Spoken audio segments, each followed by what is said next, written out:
Dans le Londres voilé de brume, chaque pas résonne comme un écho d'énigme, et chaque silence cache une vérité à demi effacée. Vous qui tendez l'oreille ce soir, d'où écoutez-vous cette histoire aujourd'hui? Et quelle heure est-il chez vous, au moment où vous appuyez sur lecture? Dites-le-moi en commentaire. Car au détour d'une ruelle, derrière une porte close ou dans un salon feutré, le moindre détail peut changer le cours du destin. Approchez, le voile se lève, et l'ombre d'un secret vous appelle. Ce matin-là, Londres semblait nimbée d'un voile de mystère. Le brouillard, plus épais qu'à l'ordinaire, s'était insinué jusque dans les ruelles les plus discrètes et baignait la ville d'une lueur laiteuse qui rendait chaque forme incertaine. Les réverbères, encore allumés malgré l'aube, diffusaient des halos tremblants, comme si la lumière elle-même hésitait à se frayer un chemin à travers cette mer de vapeur. Le silence était seulement troublé par le bruit feutré des sabots des fiacres et le craquement discret des roues sur les pavés humides. J'étais à la fenêtre du salon de Baker Street, une tasse de thé à la main, contemplant ce décor spectral. Ce brouillard me paraissait incarner l'humeur de la ville, une capitale tendue, saturée d'affaires à demi murmurées, d'intrigues invisibles qui, tôt ou tard, finissaient par se matérialiser dans notre appartement. J'avais appris, au fil des années passées auprès de mon illustre compagnon, que ces matinées de demi-jour étaient souvent le prélude à quelque drame inattendu. Je laissais mon regard errer vers la silhouette massive des immeubles d'en face, dont les contours se perdaient dans la brume, et je songeais à la curieuse tranquillité qui enveloppait ce quartier toujours si animé. Mais cette paix semblait fragile, presque artificielle, et je sentais confusément qu'elle ne durerait pas. Car dans l'air même flottait une promesse d'événement, comme si la ville retenait son souffle avant que ne se lève le rideau d'une nouvelle énigme. Holmes se tenait debout, légèrement voûté, à la fenêtre, son profil découpé par la lumière diffuse du jour à une énigme, impénétrable, absorbée, insaisissable. Je fus tenté de l'interroger, mais l'expression de son visage, à la fois grave et attentif, m'imposa le silence. Il n'avait pas encore prononcé un mot ce matin-là, et pourtant, je savais qu'il attendait quelque chose. La ville muette, le brouillard stagnant, tout semblait suspendu à une annonce que seul Holmes paraissait anticiper. La quiétude du salon contrastait singulièrement avec l'atmosphère extérieure. La cheminée brûlait doucement, jetant de rares éclats orangés sur les murs chargés de livres et d'objets hétéroclites. Holmes, toujours figé à la fenêtre, paraissait un personnage hors du temps, tandis que je savourais la sérénité de cette trêve, rare dans notre existence commune. Pourtant, mon esprit refusait de s'abandonner à cette tranquillité. Je repensais à ces multiples affaires où, quelques instants à peine après une matinée semblable, un client anxieux franchissait le seuil de Baker Street et où notre paix domestique se dissolvait dans l'urgence d'une enquête. Cette mémoire rendait ce calme suspect, comme s'il ne s'agissait que du prélude à un tumulte annoncé. Je posai ma tasse, parcourus distraitement le journal posé sur la table, mais aucun article n'attira mon attention. Ni crime notoire, ni scandale nouveau. Pourtant, un frisson me traversa, inexplicable mais persistant. Je savais, d'une certitude intime, que l'ombre du mystère planait déjà sur nous, prête à se manifester sous une forme imprévue. Et cette intuition se confirma à l'instant suivant, lorsqu'un bruit soudain, ferme et décidé, résonna contre notre porte. 3 coups secs frappés contre le bois résonnèrent dans l'appartement, interrompant mes pensées et faisant tourner la tête de Holmes. Je me levai aussitôt, le cœur légèrement accéléré, et me dirigeai vers la porte. Un jeune homme se tenait sur le palier, vêtu de l'uniforme modeste mais reconnaissable des coursiers officiels. Sa figure, bien qu'encore juvénile, était marquée par une tension évidente. Ses lèvres tremblaient légèrement, et son regard fut. Je lui fis signe d'entrer. Il franchit timidement le seuil, serra contre lui une enveloppe cachetée et s'inclina légèrement devant mon compagnon. Holmes s'était avancé, sans mot dire, mais son regard acéré détaillait déjà l'apparence du messager. La boue séchée sur ses bottes, l'odeur persistante de cuir mouillé, la tache d'encre récente sur ses doigts. « Vous venez de Whitehall, je présume ?» lança-t-il soudain d'un ton neutre. Le jeune homme hocha la tête, surpris et intimidé, sans comprendre comment cette déduction pouvait être si immédiate. Il tendit l'enveloppe avec un geste rapide, presque comme s'il se débarrassait d'un fardeau. Je sentis alors que ce message n'était pas de ceux qui se perdent dans la routine d'un bureau. Il portait en lui la gravité d'une convocation urgente. Holmes prit l'enveloppe avec une lenteur étudiée, observa le sceau rouge apposé sur le papier épais et la tourna entre ses doigts avant même de l'ouvrir. Le cachet diplomatique, marqué aux armes d'un grand empire, me fit tressaillir. « Voilà qui confirme mes soupçons », murmura-t-il. D'un geste vif, il brisa le sceau et déplia la lettre.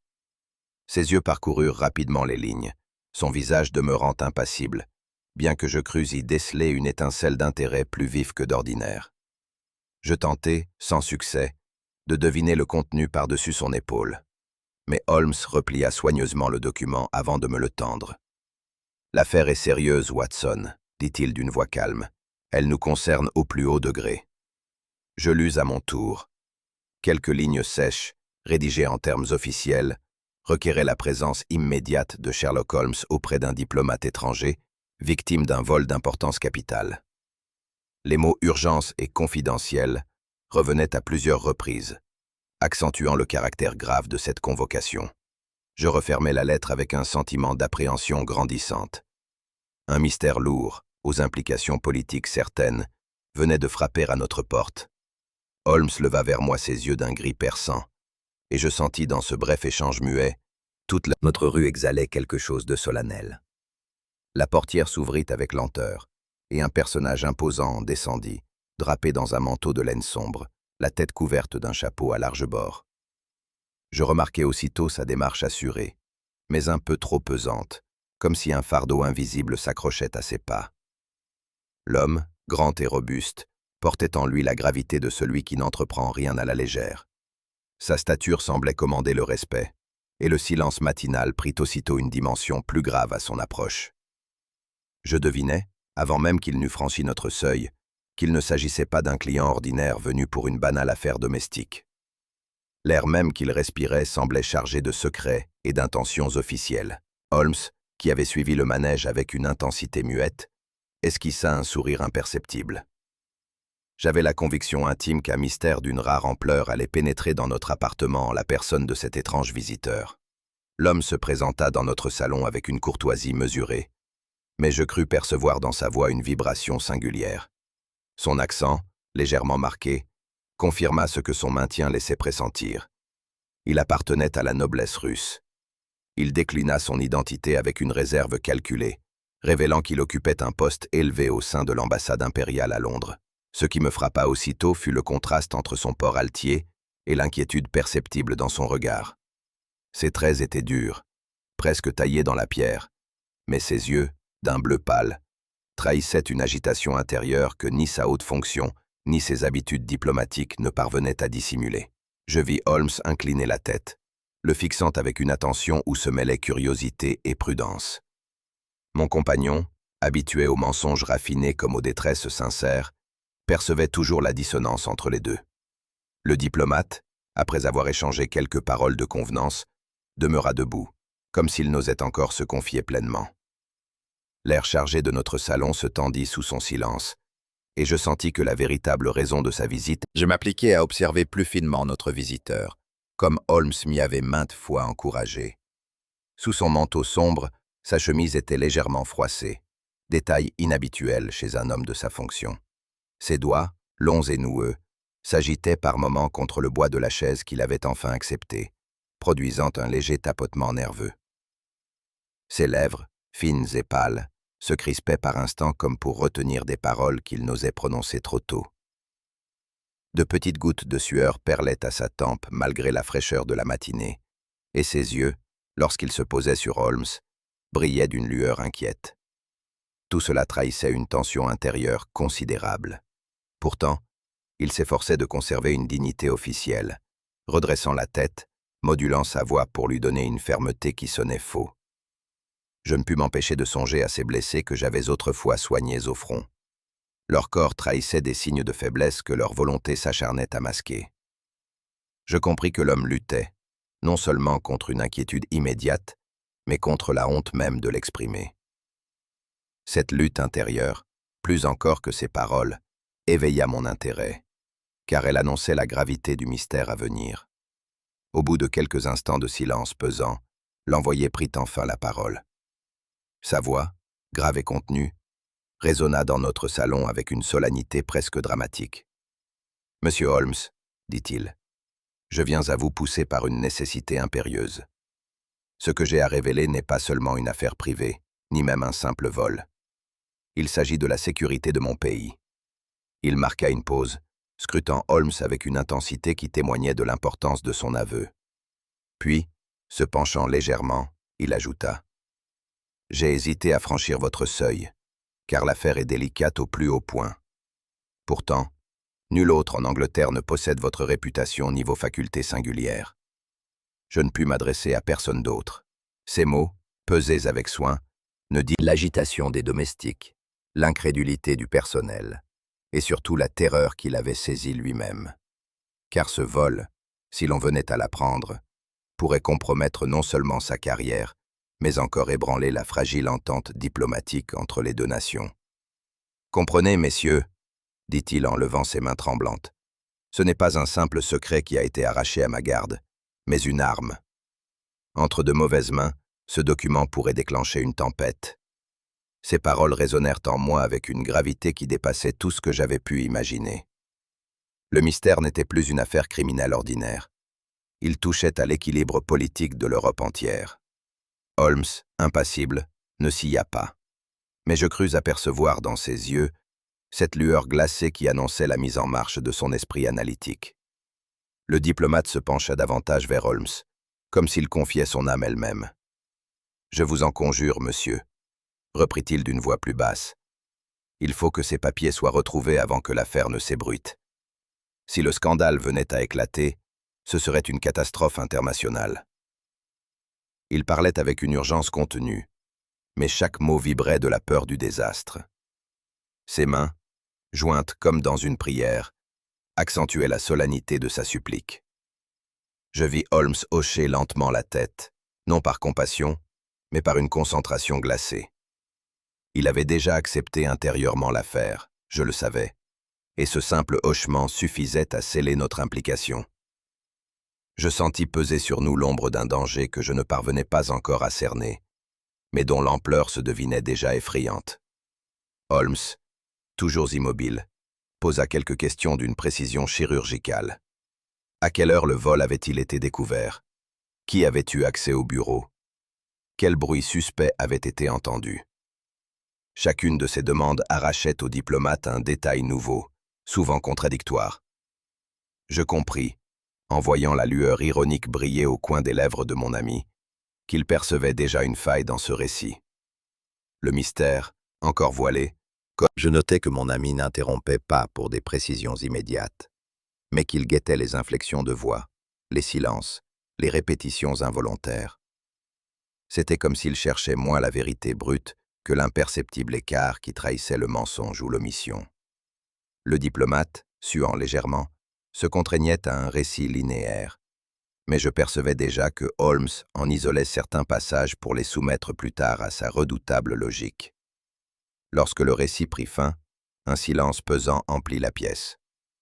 Holmes leva lentement les yeux, et je sus qu'il avait repéré quelque chose. La précision chirurgicale de son regard m'assura qu'une première fissure venait de s'ouvrir dans l'édifice du témoignage. Holmes, avec une politesse glacée, releva certains points qui, pour l'oreille attentive, révélaient des divergences notables. Le diplomate affirma d'abord que son bureau avait été parfaitement en ordre lorsqu'il y entra, mais, quelques instants plus tard, il évoqua un désordre confus parmi ses papiers. Holmes lui fit répéter ces passages, et l'homme troublé se reprit avec une maladresse croissante. Il mentionna également avoir verrouillé personnellement la porte du bureau à minuit, mais dans une autre phrase, il affirma l'avoir laissée entr'ouverte pour un secrétaire de confiance. Holmes souligna cette incohérence d'un ton neutre, et l'envoyé rougit légèrement, comme un écolier pris en faute. Je sentis que ces failles, minimes aux yeux d'un profane, constituaient pour Holmes autant de signaux révélateurs. Le diplomate s'obstinait à minimiser l'importance de ses propres contradictions, mais mon ami, lui, les consigna mentalement, comme autant de pièces d'un puzzle qui finirait par se recomposer. Pendant que Holmes conduisait cet interrogatoire voilé, je portais sur notre hôte un regard plus médical que policier. Ses mains tremblaient à peine, mais ce léger frisson était constant. Sa respiration se faisait irrégulière dès qu'il évoquait certains détails précis, comme s'il redoutait d'en dire trop. Ses yeux s'agitaient parfois vers la fenêtre, comme pour fuir le regard. Dessinait un caractère complexe.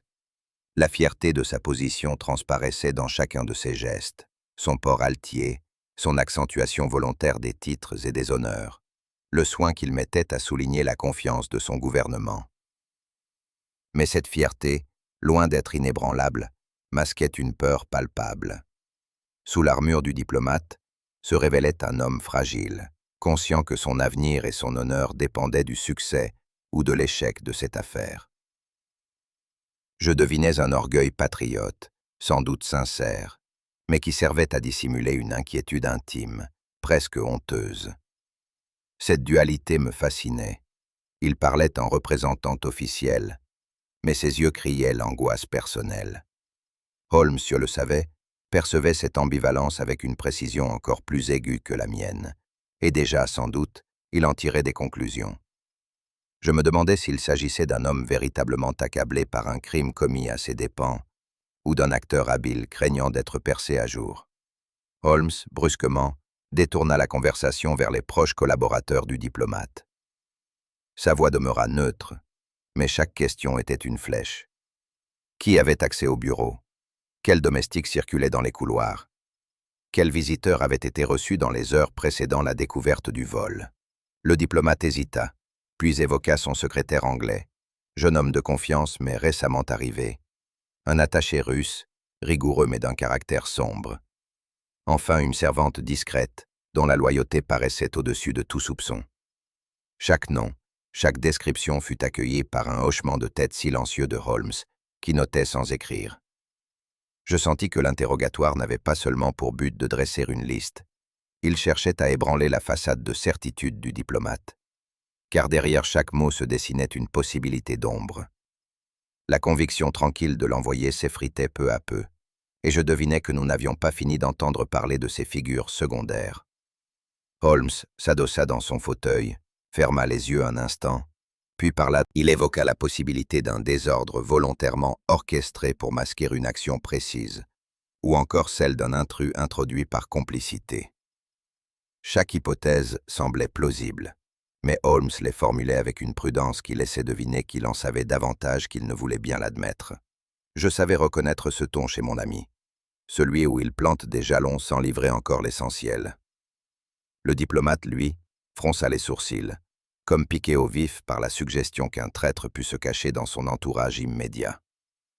Holmes, d'un geste rapide, mit fin à cette tension, mais je savais que ces hypothèses, incomplètes en apparence, formaient déjà l'ossature de sa réflexion. Holmes s'interrompit brusquement, laissant sa dernière phrase en suspens. Un léger sourire, presque imperceptible, vint se dessiner sur ses lèvres. Ses yeux se posèrent tour à tour sur le diplomate et sur moi, sans rien ajouter. Ce silence pesa plus que 1000 démonstrations. Je compris que son esprit avait déjà suivi un chemin inaccessible au nôtre, mais qu'il choisissait de le garder pour lui. Le diplomate, troublé, se tortilla sur sa chaise, tandis que je sentais croître en moi cette impatience familière, la certitude que Holmes voyait ce que nous étions encore incapables d'apercevoir. La matinée était déjà avancée lorsque nous quittâmes Baker Street pour nous rendre à l'ambassade de Russie.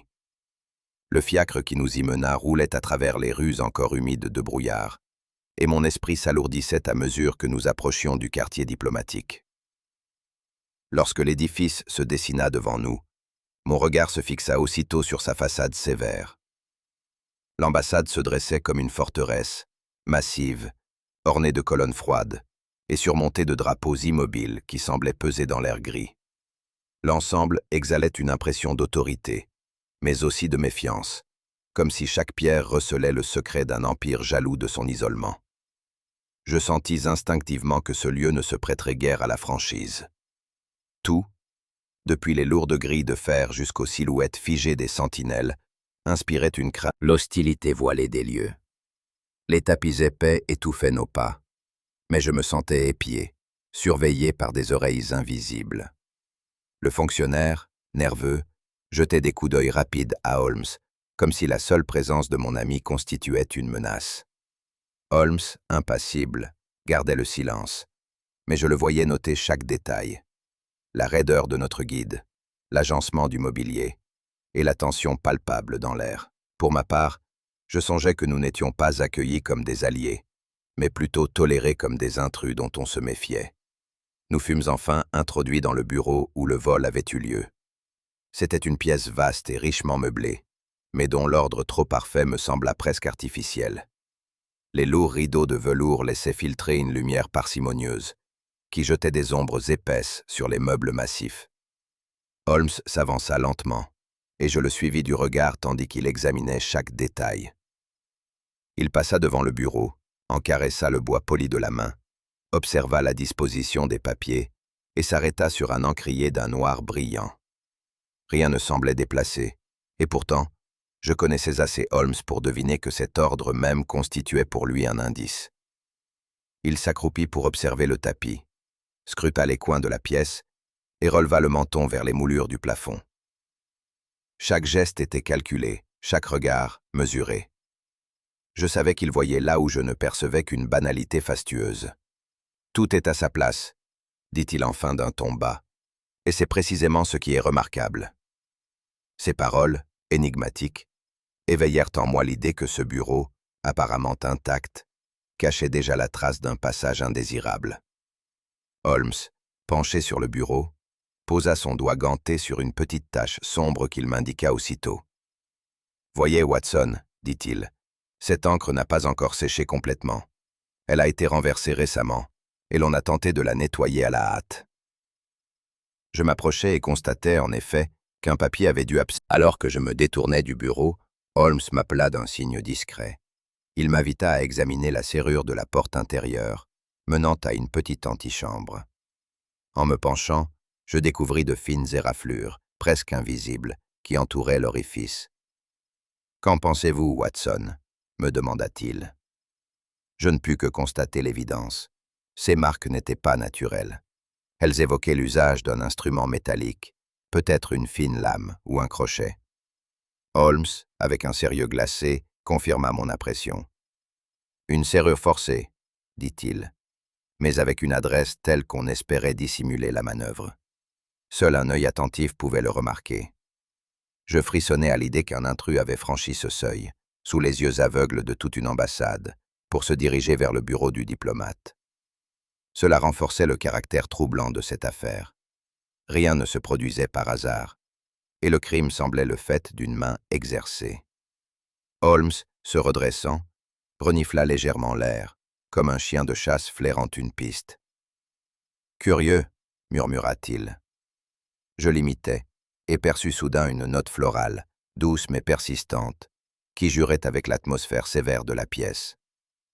Ce parfum, étranger au décor, évoquait davantage un salon mondain qu'un bureau diplomatique. Holmes enregistra l'information sans commentaire supplémentaire, mais je le vis noter intérieurement ce détail. Le contraste était trop flagrant pour être accidentel.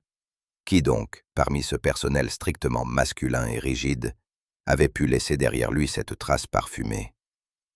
Cette question s'imposa à moi comme une première fissure dans la façade solennelle de l'ambassade. En quittant le bureau, nous traversâmes de longs couloirs où se tenaient quelques domestiques. Leurs visages fermés, leurs yeux fuyants, m'inspirèrent une gêne croissante.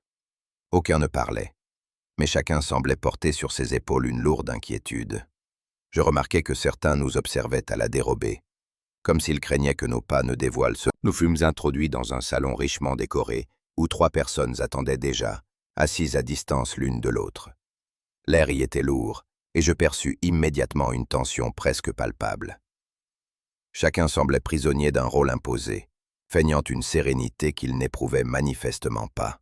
Le silence régnait, seulement rompu par le craquement discret du parquet sous nos pas. Les regards s'évitaient soigneusement. Nul n'osait affronter celui de son voisin, comme si l'échange des yeux eût constitué un aveu.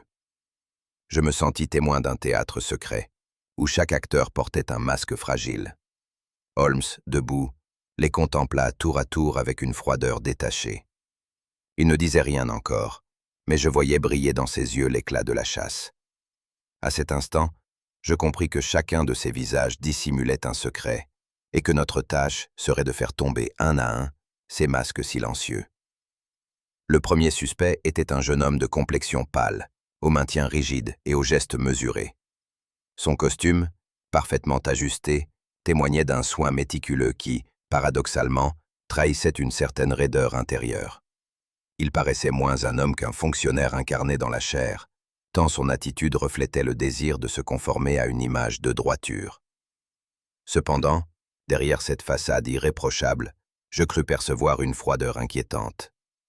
Ses yeux, d'un gris terne, fixaient Holmes avec une sorte de défi silencieux. Chaque mouvement de ses lèvres, chaque respiration semblait peser, comme s'il craignait que la moindre spontanéité ne l'expose. Holmes, qui ne perdait jamais un détail, inclina légèrement la tête. Je savais que ce simple geste signifiait déjà pour lui un soupçon, car cette réserve excessive, ce refus de paraître humain, éveillait plus la curiosité que la confiance. En observant ce jeune secrétaire, je ressentis l'impression que l'ordre qu'il incarnait était un ordre trop parfait, artificiel, et qu'un désordre soigneusement dissimulé sommeillait derrière son apparente exactitude. Holmes, d'un ton neutre, il me sembla alors que nous n'étions pas en présence d'un homme transparent, mais d'un témoin dont la mémoire avait été soigneusement polie pour masquer ce qu'il n'osait avouer. Cette tension, que Holmes alimentait volontairement, ouvrait la perspective d'une dissimulation encore voilée. Vint ensuite la gouvernante, une femme d'âge mûr, aux traits sévères, dont l'austérité imposait une sorte de respect instinctif. Sa mise sobre, son crucifix apparent, son attitude pieuse semblaient vouloir inspirer confiance, comme si elle cherchait à s'envelopper dans une image de vertu. Pourtant, dès qu'elle parla, je perçus une dissonance. Sa voix tremblait à peine, mais assez pour révéler une nervosité sous-jacente. Elle protesta vivement de son innocence, s'indigna qu'on pût la soupçonner, et affirma n'avoir rien vu ni entendu d'inhabituel. Sa véhémence elle-même sonnait faux, car elle dépassait la mesure de la simple indignation. Holmes l'écouta sans ciller, ses yeux fixés sur son visage comme s'il cherchait à percer au travers du masque de dignité. Je ne pus m'empêcher de remarquer qu'à certains instants, ses doigts serraient nerveusement son châle, et qu'un souffle rapide agitait sa poitrine. Cette nervosité trahissait une lutte intérieure que ni ses protestations, ni son apparente piété ne parvenaient à dissimuler. Holmes, qui jusque-là n'avait rien interrompu, se pencha légèrement vers la gouvernante et prononça une remarque apparemment anodine sur l'heure exacte de sa présence dans les couloirs.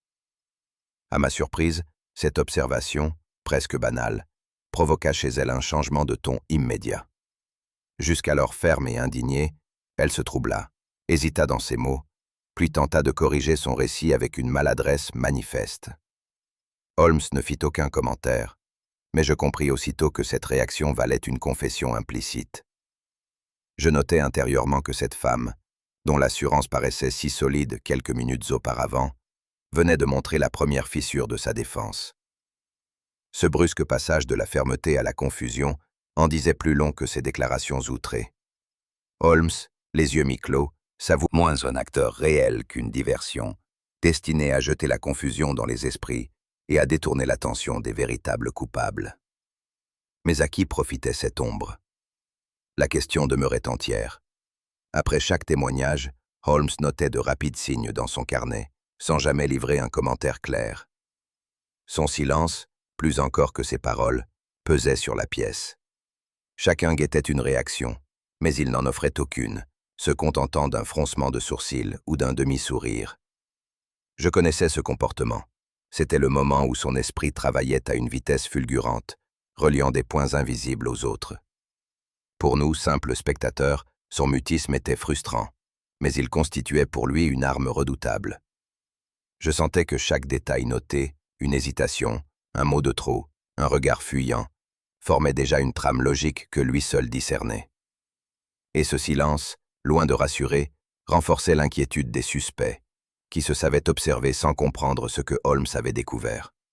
Lorsque les entretiens prirent fin, un silence glacé retomba sur le salon. Chacun semblait plus lourd qu'à son arrivée, comme si le poids de ses propres mensonges ou de ses omissions l'écrasait. Je ressentis alors l'impression d'assister à une pièce où chaque acteur dissimulait un rôle secret, mais où nul ne révélait encore la vérité. L'atmosphère n'était plus celle d'un interrogatoire, mais celle d'une lutte invisible, faite de dissimulation et de peur. En observant Holmes, toujours impassible, je compris qu'il avait déjà discerné une direction dans cette obscurité. Mais pour moi, simple témoin, il ne subsistait qu'un brouillard épais où les visages se mêlaient à l'ombre du doute. La soirée touchait à sa fin lorsque, dans le calme relatif de Baker Street, un pas précipité se fit entendre dans l'escalier. Holmes, qui jusque-là demeurait absorbé dans ses réflexions, se redressa aussitôt. On remit entre ses mains un billet bref, griffonné à la hâte. Ses yeux parcoururent les lignes, et sans une seconde d'hésitation, il saisit son manteau. Watson, nous descendîmes du fiacre au cœur de quartier désert, où les réverbères projetaient une lueur chancelante sur les pavés humides. Le brouillard, revenu des rives de la Tamise, flottait en nappes épaisses qui déformaient les formes et transformaient les passants en spectres incertains. Je suivais Holmes dans ces ruelles sinueuses avec un malaise croissant. Les maisons, hautes et décrépites, semblaient se pencher au-dessus de nous comme pour écouter nos pas. Le silence, à peine troublé par le clapotis de l'eau au loin, rendait chaque bruit plus inquiétant. Holmes marchait vite, son pas précis et ferme, comme guidé par une certitude invisible. Je ne savais quelle information l'avait mis en mouvement, mais je percevais dans son allure la tension du chasseur approchant sa proie. Je songeais que Londres, sous ce voile de nuit et de brume, était l'allié des criminels. Elle offrait 1000 cachettes, 1000 détours où se dissimuler. Et je ne pouvais m'empêcher de craindre que nous n'entrions nous-mêmes dans une souricière. Soudain, Holmes s'arrêta net, leva la main et me désigna du regard une silhouette à l'angle d'une rue. Je distinguais un manteau sombre, une démarche vive, et l'éclat fugitif d'un chapeau enfoncé bas sur la tête. « Par ici, Watson », lança Holmes. À peine ces mots prononcés, la silhouette s'élança, et nous après elle. Mon cœur battait à tout rompre tandis que nous courions à travers un enchevêtrement de ruelles étroites, bordées de portes closes et de fenêtres noires. Le bruit de nos pas résonnait sur les pavés mouillés, se mêlant à celui, plus léger, de l'inconnu. Holmes, d'une rapidité surprenante, filait droit devant lui, calculant chaque détour avec une précision que je ne pouvais égaler. L'ombre semblait nous devancer toujours d'une longueur, comme si elle connaissait le terrain mieux que nous.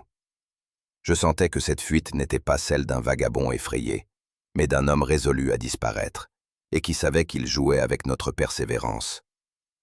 Nous poursuivîmes cette silhouette à travers des venelles de plus en plus étroites, où l'air se faisait lourd et humide, invisible. Tout à coup, la silhouette tourna brusquement dans une ruelle étroite. Nous la suivîmes, haletants. Mais lorsque nous y pénétrâmes, elle s'achevait sur un mur aveugle. Plus un bruit, plus un mouvement. Je restais immobile, le souffle court, tandis que Holmes examinait le sol et les murs avec une précision implacable. Le silence pesait, angoissant, seulement troublé par les gouttes d'eau tombant des gouttières. L'intrus avait disparu, comme s'il s'était volatilisé. « Impossible !» murmurai-je. « Il n'a pas pu s'évaporer ainsi. » Holmes, accroupi, passa sa main sur les pavés, observa les briques du mur, puis leva les yeux vers les toits invisibles dans la brume. Son visage, pourtant impassible, trahissait une curiosité accrue. Ce brusque effacement, plus encore que la fuite, constituait une énigme redoutable. Et je compris que nous n'avions pas seulement affaire à un voleur, mais à un adversaire capable de transformer la nuit londonienne en alliée silencieuse. Holmes, silencieux, se mit à inspecter le sol avec une patience d'horloger. Je l'observai ramasser un fragment de tissu humide, presque invisible, puis se pencher sur des empreintes brouillées par la pluie récente. « Voyez, Watson, dit-il enfin. Il a pris soin d'effacer ses traces, mais la précipitation laisse toujours une signature. » Il huma l'air, fronça les sourcils et ajouta d'un ton bas. « Étrange parfum. Tabac mêlé à une essence florale. Incongru en un tel lieu. » Je frissonnai en l'entendant. Cette odeur, déjà perçue dans le bureau de l'ambassade, réapparaissait ici, comme un fil ténu reliant les événements. Mais aucun signe tangible ne permettait de comprendre comment l'homme avait disparu. L'énigme demeurait entière, suspendue dans la nuit. Nous regagnâmes le fiacre dans un silence pesant. Holmes, assis face à moi, demeurait immobile, les yeux fixés sur l'obscurité qui défilait par la fenêtre. Je brûlais d'envie de l'interroger, mais son visage fermé dit. La nuit avait été agitée. Holmes, que j'avais surpris à plusieurs reprises, se levant pour marcher de long en large dans le salon, semblait en proie à une inquiétude inhabituelle. Ses yeux brillaient d'une intensité fiévreuse, et ses mains, d'ordinaire si calmes, tremblaient légèrement lorsqu'il allumait sa pipe. Je sentais qu'une pensée obsédante l'habitait, mais il ne daigna pas m'en faire part. Au matin, alors que je m'attendais à une de ces confidences qu'il m'accordait parfois, il se leva brusquement, saisit son chapeau et son manteau et déclara d'un ton sec : « Watson, je dois partir. Une enquête personnelle m'appelle. » Avant même que je puisse protester, il franchissait déjà le seuil. Ses pas rapides résonnèrent dans l'escalier, puis le silence retomba. Je restais seul, frappé par cette décision soudaine et par l'absence d'explication. Il y avait dans son départ quelque chose de volontairement secret, comme s'il craignait que la simple connaissance de son but ne m'expose à un danger. Je demeurai plusieurs heures sans nouvelles, incapable de me concentrer sur mes lectures ou mes obligations médicales. L'absence de Holmes, toujours si pesante, me causait cette fois une angoisse sourde. Je connaissais son goût du secret, mais son départ précipité et sans explication me laissait une impression d'abandon presque douloureuse.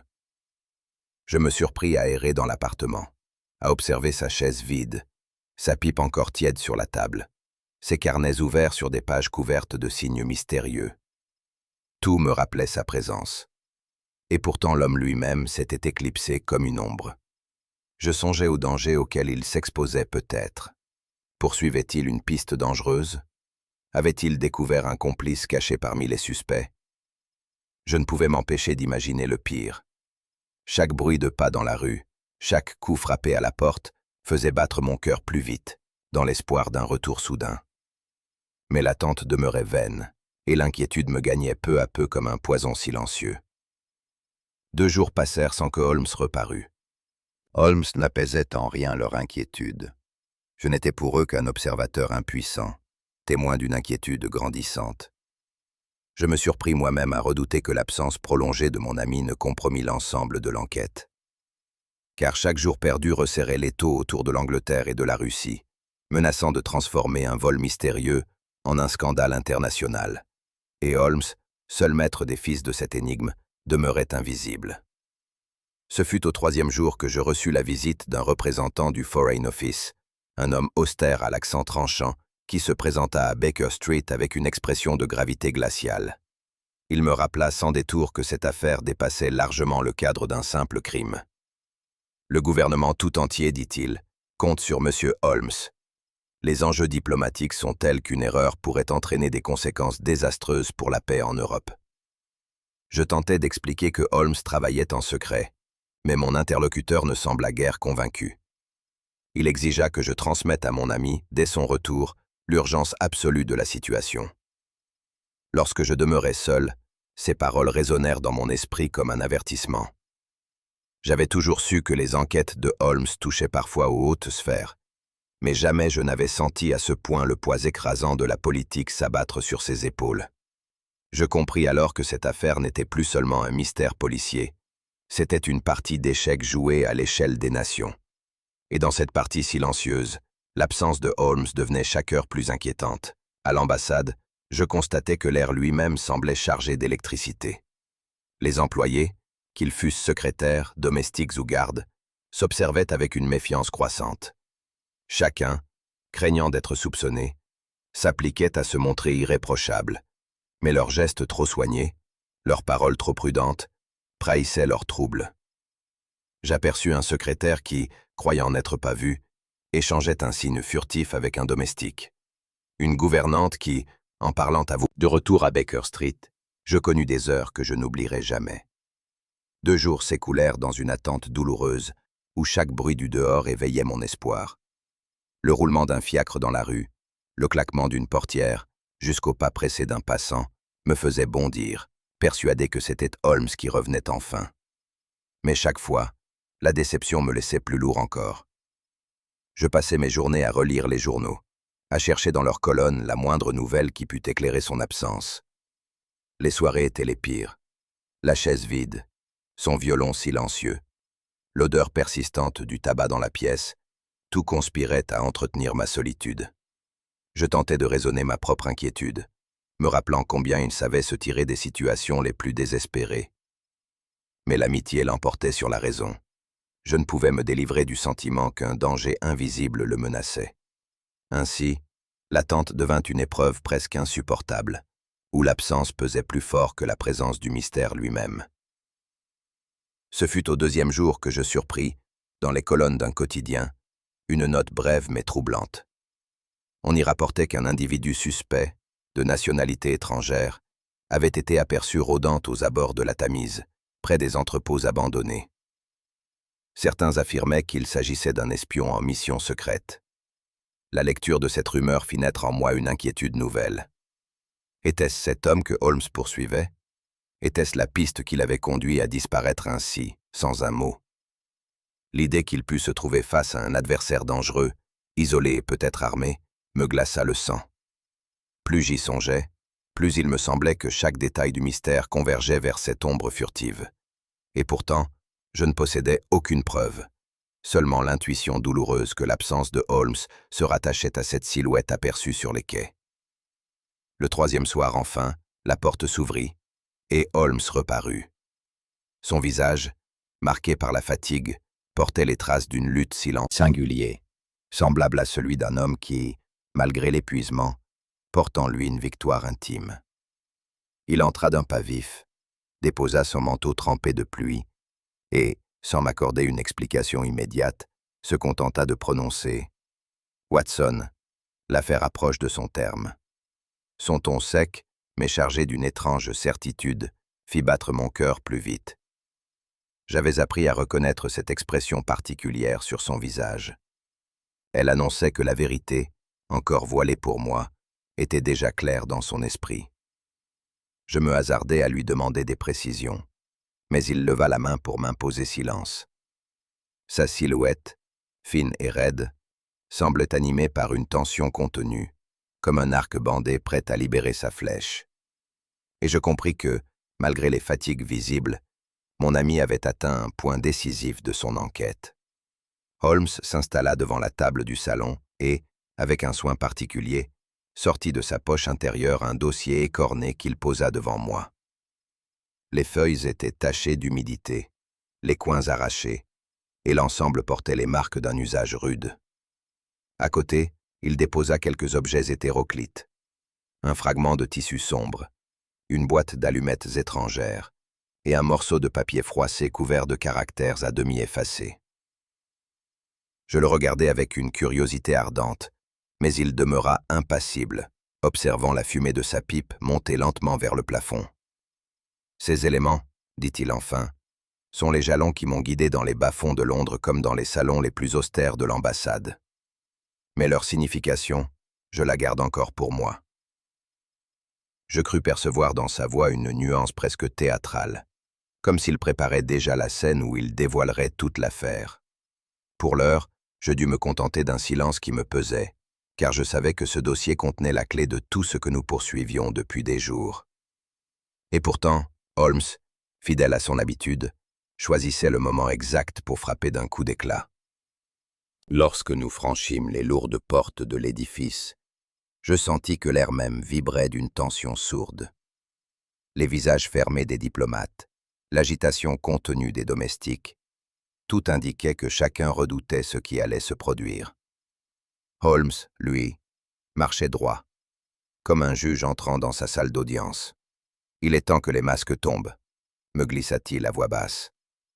Ces mots me glacèrent.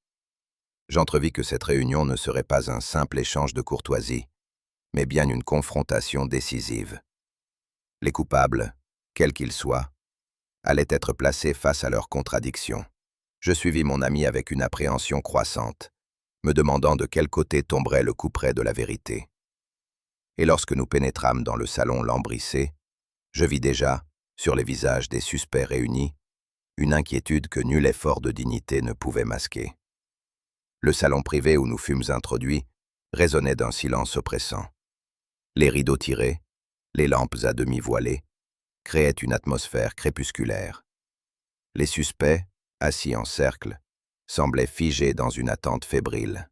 Je remarquais des chuchotements étouffés, des regards échangés à la dérobée, des mains tremblantes serrées sur des mouchoirs ou des cannes. Chaque tic nerveux devenait une confession involontaire. On aurait dit une assemblée de comédiens pris en défaut, attendant le moment où le rideau se lèverait sur leurs mensonges. Holmes, debout au centre, demeurait impassible. Il promenait son regard acéré d'un visage à l'autre, sans prononcer un mot. Ce silence volontaire était plus cruel qu'un interrogatoire, car il laissait chacun seul face à sa propre conscience. Je sentais mon souffle se faire plus court, tant l'air était chargé d'électricité. Une impression me saisit soudain. Nous étions au seuil de la révélation, et l'instant décisif ne tarderait plus. Les suspects, eux, semblaient pris dans une nasse invisible, incapables d'échapper au regard implacable qui les tenait prisonniers. Holmes se tourna d'abord vers le secrétaire anglais. Une tension croissante. Le secrétaire, enfermé dans son propre filet, perdait pied, et son maintien rigide se relâchait à mesure que l'interrogatoire avançait. J'eus alors la certitude que, derrière ce masque de froideur, se cachait une âme coupable, ou du moins compromise. Holmes laissa le secrétaire dans son trouble et se tourna vers la gouvernante russe. La femme, d'ordinaire austère, serrait les mains sur son châle comme pour y puiser une force invisible. Holmes, avec une politesse presque courtoise, évoqua certains faits. Sa présence dans le couloir à une heure inhabituelle, son rapport contradictoire sur la position des domestiques, et surtout le parfum floral détecté dans le bureau. À chaque mot, elle pâlissait davantage. « Ce parfum, madame, dit Holmes, n'appartient pas aux habitudes masculines de cette maison. Qui donc, sinon vous, aurait pu en laisser la trace ?» La gouvernante protesta, invoquant la piété, la fidélité à son poste, et jusqu'à la honte qu'elle éprouvait à être suspectée. Mais ses explications, trop véhémentes, ajoutaient à la suspicion. Son accent se brisait, ses phrases se contredisaient, et je sentis dans ma poitrine une étrange compassion pour cette femme acculée. Pourtant, dans le regard de Holmes, il n'y avait ni cruauté ni indulgence, seulement l'impassible exigence de la vérité. Lorsque le silence retomba, Holmes frappa un coup sec sur la table et évoqua la silhouette mystérieuse aperçue dans les couloirs la veille du vol. Aussitôt, un murmure parcourut l'assemblée. Tous semblaient connaître l'existence de cet homme sans pouvoir en donner la moindre description exacte. Holmes, implacable, réduisit ses témoignages au néant. Chacun avait vu quelque chose, mais aucun récit ne coïncidait avec l'autre. Tantôt un manteau sombre, tantôt une haute silhouette, parfois même un accent étranger. « Messieurs, dit Holmes, ce personnage n'était pas un acteur de l'affaire, mais un leurre. On a voulu qu'il soit aperçu, afin que vos soupçons se tournent vers l'extérieur et non vers ceux qui vous entourent. Le coupable est ici. Ce n'est ni la gouvernante, ni un espion surgissant de l'extérieur, mais vous, monsieur le secrétaire. Vous avez trahi la confiance de votre ambassade, non par conviction, mais par faiblesse. » Un silence glacial s'abattit sur le salon. Le secrétaire, blême, voulut protester, mais Holmes poursuivit sans lui laisser le temps. Il rappela les incohérences de son témoignage, la serrure forcée qui nécessitait une clé de rechange, la tache d'encre née d'une copie maladroite, et surtout ce parfum féminin qui révélait la rencontre clandestine avec une complice. « Vous n'avez été qu'un instrument, » continua Holmes, « un pion entre les mains d'un réseau d'espionnage étranger. Mais votre maladresse vous a trahi. » L'homme s'effondra sur sa chaise, incapable de soutenir davantage ce déchaînement de preuves. Les diplomates russes échangèrent des regards effarés, conscients d'avoir échappé de peu à un scandale international. Je ressentis alors, dans ce silence brisé seulement par les sanglots du coupable, la grandeur et la solitude de mon ami. Il venait de mettre à nu la vérité. Et pourtant, Je savais que cette vérité elle-même portait en germe une menace plus vaste que nous ne pouvions encore imaginer. À l'instant où Holmes prononça son accusation, un silence glacial tomba sur le salon. Nul ne sembla oser respirer. Les diplomates russes, figés sur leurs fauteuils, fixaient le secrétaire avec des yeux où se mêlaient incrédulité et indignation. Même les domestiques, rangés au fond de la pièce, retenaient leur souffle comme des spectateurs à l'attente du dénouement d'un drame. Je sentais moi aussi l'oppression de ce silence. Il y avait dans l'air quelque chose de si dense que chaque seconde paraissait interminable. Le secrétaire, blême, demeurait immobile, son regard fuyant celui de Holmes. La sueur perlait sur son front, et ses lèvres tremblaient imperceptiblement, signe que son esprit cherchait encore une échappatoire. Holmes, debout et impassible, laissait cette attente se prolonger, certain que ce mutisme prolongeant ton calme et incisif lui rappela ses contradictions. L'homme, acculé, chercha de nouvelles justifications, évoqua des souvenirs inventés, modifia l'ordre des événements. Mais plus il parlait, plus son récit devenait incohérent. Je vis alors la mécanique de la culpabilité à l'œuvre. Ce n'était pas seulement la logique de Holmes qui confondait le secrétaire, mais la faiblesse même de ses mensonges. Chaque mot ajoutait au désordre, chaque geste le trahissait. Je compris que l'homme n'était plus seulement soupçonné, il était déjà condamné par son propre désarroi. Holmes, voyant son adversaire au bord de l'effondrement, prit la parole avec la solennité d'un juge. « Vous avez profité, dit-il, d'un moment où l'envoyé avait quitté son bureau pour une audience. Le couloir était vide, et vous saviez que les domestiques se trouvaient occupés ailleurs. Alors, muni d'un instrument habile, vous avez forcé la serrure du bureau intérieur. » Il désigna les éraflures que nous avions relevées. Une fois la porte franchie, vous vous êtes emparé du document diplomatique que vous aviez déjà repéré parmi les papiers.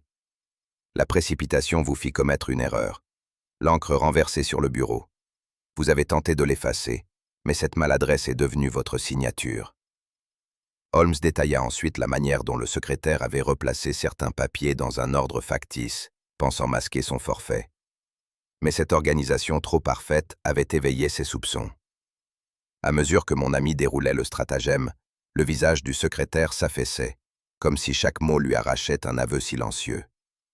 Ce n'était plus seulement une démonstration, c'était une mise à nu publique, implacable. Holmes, après une pause calculée, reprit d'une voix plus grave. « Mais il restait un détail singulier, dit-il. Ce parfum floral, persistant dans le bureau. Inutile de chercher son origine dans les habitudes des diplomates russes. Il n'appartenait pas davantage à la gouvernante, dont l'odeur de lavande est familière. Il marqua un temps et planta ses yeux dans ceux du secrétaire. Ce parfum provenait. Holmes, dans son implacable rigueur, poursuivit son exposé en alignant les preuves matérielles qui accablaient l'accusé.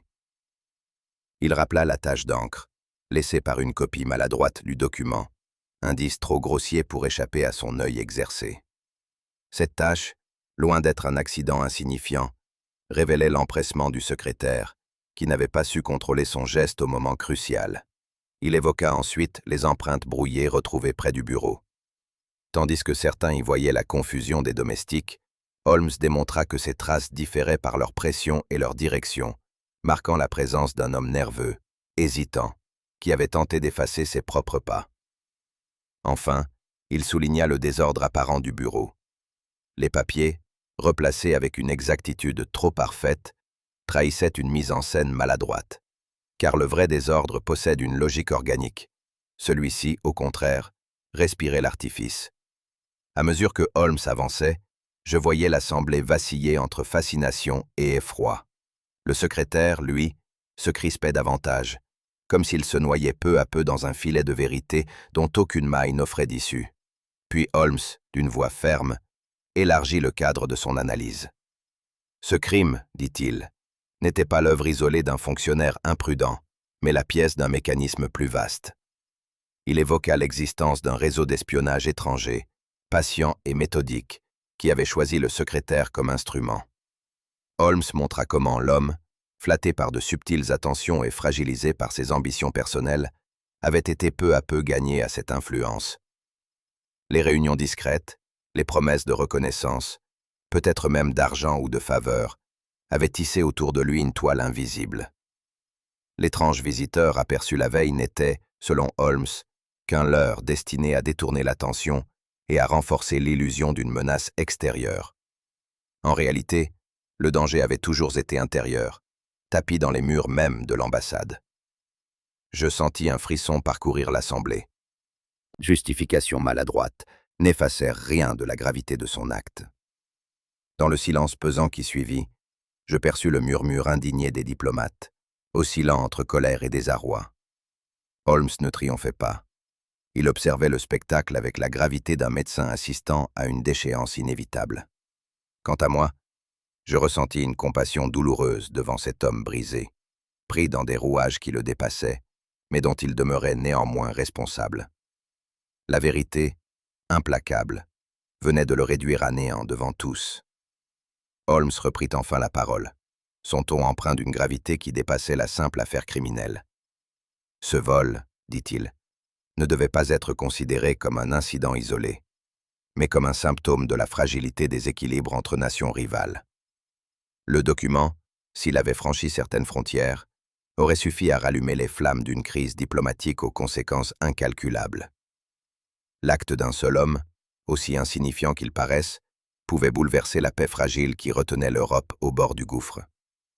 Je compris alors que Holmes, plus que tout autre, mesurait la lourde responsabilité que portaient ses déductions. Sauver non seulement un homme d'une accusation mensongère, mais peut-être un continent d'une guerre imminente. Lorsque l'envoyé russe se leva pour prendre congé, je crus distinguer dans ses yeux une gratitude mêlée à une profonde lassitude.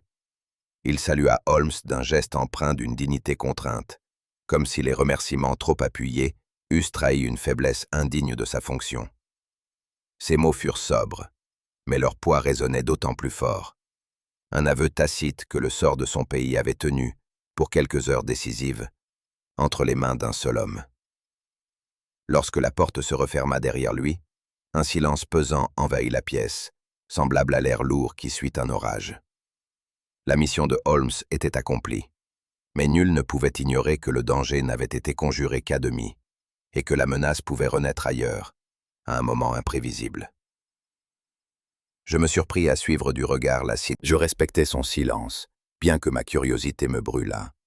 J'avais appris, au fil des années, à reconnaître ces instants où mon ami pesait le poids de ses déductions, non pas sur un simple crime, mais sur la marche même des événements humains. À plusieurs reprises, j'ouvris la bouche pour rompre cette mutité, mais le regard absent de Holmes me retint. Il semblait à la fois présent et lointain, assis dans notre salon de Baker Street, et déjà perdu dans les labyrinthes obscurs où s'entrelacent politique, ambition et trahison. Lorsque minuit sonna, je compris que cette affaire ne se solderait pas pour lui par la satisfaction d'une victoire logique. Elle avait éveillé quelque chose de plus profond, une inquiétude que je ne pouvais ni nommer, ni dissiper. Le silence qui pesait sur la pièce m'apparaissait comme le reflet de ce vide que laisse derrière lui le danger écarté, mais non vaincu. Dans les jours qui suivirent, je ne cessais de songer à l'extrême fragilité de la paix entre nations. Ce document subtilisé, que Holmes avait su retrouver à temps, aurait pu devenir l'étincelle capable d'embraser l'Europe entière. Un parchemin taché d'encre, un cachet brisé, et voilà qu'un continent s'approchait du gouffre.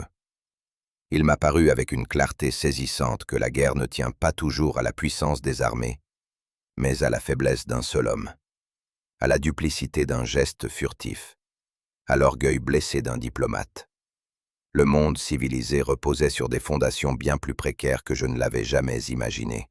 Je regardais Holmes, toujours enfermé dans ses réflexions, et je compris que lui, plus que quiconque, mesurait ce danger. Ses déductions, pour brillantes qu'elles fussent, ne lui offraient aucun répit. Elles l'obligeaient à contempler sans cesse l'abîme que dissimulent les apparences. Je me demandais alors combien d'affaires semblables avaient pu se résoudre dans l'ombre, sans que le public en ait jamais eu connaissance, et combien d'autres, peut-être, avaient échoué. Cette pensée me glaça. La paix que nous croyions solide n'était qu'une trêve fragile, toujours menacée par l'admiration que suscitait son génie, demeurait fondamentalement seul. Il marchait sur une ligne étroite où la gloire côtoyait l'amertume, et où la déduction la plus éclatante se payait parfois d'une mélancolie profonde. En le contemplant, je sentis poindre en moi une compassion sincère. Car si Holmes possédait l'art de percer les secrets les mieux gardés, nul ne pouvait percer le voile de sa propre solitude. Et cette solitude, plus que ses victoires, définissait le prix réel de son génie. À mesure que je repensais aux événements, une question lancinante me revenait. Combien relevait du calcul de Holmes et combien du simple hasard? Était-ce uniquement son génie qui avait permis de déjouer le complot? Ou bien un caprice du destin avait-il guidé nos pas au moment juste? Si le secrétaire avait été plus habile, si la fuite dans les ruelles avait conduit à une autre impasse, si le parfum découvert avait été ignoré, l'histoire aurait peut-être pris un tournant dramatique. Ces hypothèses m'obsédaient, car elles révélaient à quel point la frontière entre la victoire et la catastrophe était ténue. Holmes, je le savais, rejetait de telles considérations, préférant s'en tenir aux faits et à la logique.